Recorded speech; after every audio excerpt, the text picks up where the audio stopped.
Los punkis contra los pijos, los mods contra los rockers, los comunistas contra los fascistas, los hippies contra los monógamos.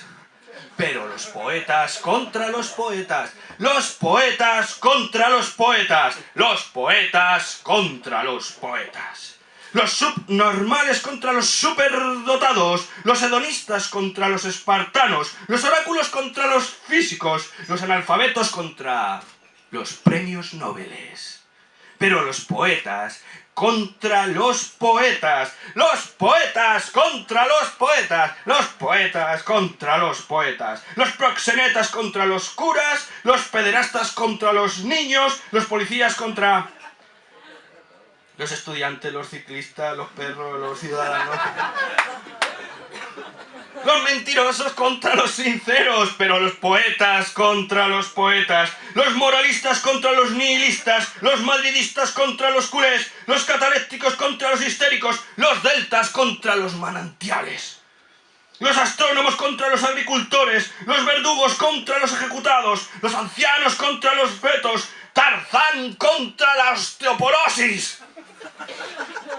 Los vinilos contra los MP3, los linajes contra los huérfanos, los leprosos contra Isabel Preisler, los calvinistas contra los calvos, los anacoretas contra los filántropos, los médicos contra los chamanes, los condones contra los embarazos, los anarquistas... Bueno, a ver, primero vamos a hacer una asamblea. A ver, un poco... A ver, ¿no? O sea, a ver, ¿contra quién vamos?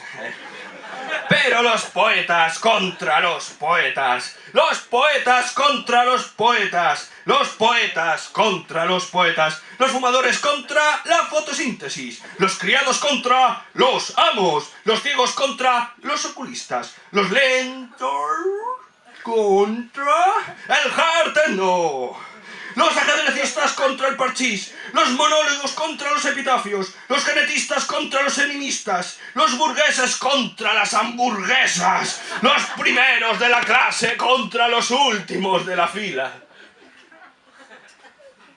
Pero los poetas contra los poetas, los poetas contra los poetas, los poetas contra los poetas, los Estados Unidos contra el resto del mundo.